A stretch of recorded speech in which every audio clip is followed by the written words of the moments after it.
ഉസ്മാൻക്ക, ഇന്ന് എവിടെയൊക്കെയായിരുന്നു യാത്ര? ഇന്ന് രാവിലെ ഇടുക്കിയിൽ നിന്ന് പോന്നു.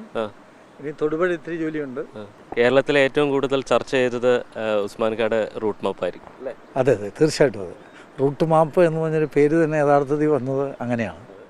ഏതായാലും മുഖ്യമന്ത്രി പോലും കടുത്ത വിമർശനമാണ് ഉന്നയിച്ചത്. ആ വിമർശനം നമുക്കൊന്ന് കേട്ടിട്ട് വരാം. പൊതുപ്രവർത്തകനായിട്ടുള്ള ആൾക്ക് രോഗം സ്ഥിരീകരിക്കുന്നത് മറ്റു കോൺട്രാക്റ്റിൻ്റെ ഭാഗമായിട്ടാണ്. ആ കോൺട്രാക്റ്റ് ശരിയായ രീതിയിൽ ആരോഗ്യവകുപ്പ് തിരിച്ചറിഞ്ഞിട്ടുണ്ട്. അതുകൊണ്ട് തന്നെ സമൂഹ വ്യാപനത്തിനൊരു പ്രശ്നമായിട്ട് അതിനെ കാണേണ്ടതില്ല. അപ്പോൾ മുഖ്യമന്ത്രി അന്ന് പേരെടുത്ത് പറഞ്ഞില്ലെങ്കിലും ഇടുക്കിയിലെ ഒരു കോൺഗ്രസ്സുകാരൻ എന്നാ പറഞ്ഞോളൂ, പക്ഷേ അത് ശക്തമായിട്ടുള്ളൊരു വിമർശനമായിരുന്നു. അതിശക്തമായ വിമർശനം. ഒരു ഭരണാധികാരി എന്ന നിലയിൽ ഒരാൾ നടത്താൻ കഴിയാത്ത, ആവശ്യമായ പഠനം നടത്താൻ കഴിയാത്ത നിലയിലുള്ളൊരു വിമർശനമാണ് അദ്ദേഹം നടത്തിയത് എന്നുള്ള പക്ഷത്ത് തന്നെയാണ് ഞാൻ ഇപ്പോഴും ഉറച്ചു നിൽക്കുന്നത്. ഒരു രോഗമുണ്ട് എന്നറിഞ്ഞുകൊണ്ട് ഞാൻ ഇന്ന് വരെ യാത്ര ചെയ്തിട്ടില്ല.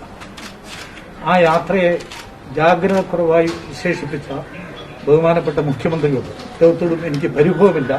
പക്ഷേ എൻ്റെ ഉള്ളിൽ ഇപ്പോഴും ആ വേദനയുണ്ട്. മാത്രമല്ല, അന്ന് ഈ രോഗമെന്ന് കേൾക്കുമ്പോൾ ആളുകൾ രോഗം ബാധിച്ചതിന് വേണ്ടി വന്നാൽ കൊല്ലുന്ന ഒരു മനോവികാരത്തോടുകൂടി പൊതുജനം നിൽക്കുന്ന ഘട്ടത്തിലാണ് അദ്ദേഹം അത്ര ശക്തമായ ഒരു പരാമർശം നടത്തിയത്. യഥാർത്ഥത്തിൽ അതിൻ്റെ ഇപ്പോഴും പല സ്ഥലത്തും ചെല്ലുമ്പോൾ ഇനി അറിയത്തില്ലാത്ത ആരെങ്കിലും ഉണ്ടെങ്കിൽ ആളുകൾ പരിചയപ്പെടുത്തുന്നത് മുഖ്യമന്ത്രി അന്ന് പരാമർശിച്ച ഇടുക്കിയിലെ പൊതുപ്രവർത്തകനാണെന്നാണ്. യഥാർത്ഥത്തിൽ നെഗറ്റീവാണോ പോസിറ്റീവാണോ എന്നൊന്നും എനിക്കറിയില്ല. ഇപ്പം സത്യത്തിൽ എന്നെ ഇട്ട് ഓടിച്ചതും എൻ്റെ റൂട്ട് മാപ്പ് കണ്ടെത്താനും കേരള പോലീസും അതുപോലെ ആരോഗ്യവകുപ്പ് നടത്തിയൊരു ശ്രമവും ഗവൺമെൻറ് ഇടപെടലുണ്ടായിരുന്നെങ്കിൽ ഇപ്പോൾ ഒരു കണിക മയക്കുമരുന്ന് പോലും ഈ കേരളത്തിൽ ഉണ്ടാകുമായിരുന്നില്ല. എന്തായാലും കോവിഡ് ഓരോ മനുഷ്യരുടെയും ജീവിതത്തിൽ പല രീതിയിലാണ് ഇടപെട്ടത്. ഓരോരുത്തർക്കും ഓരോ അനുഭവങ്ങളുണ്ടാവും.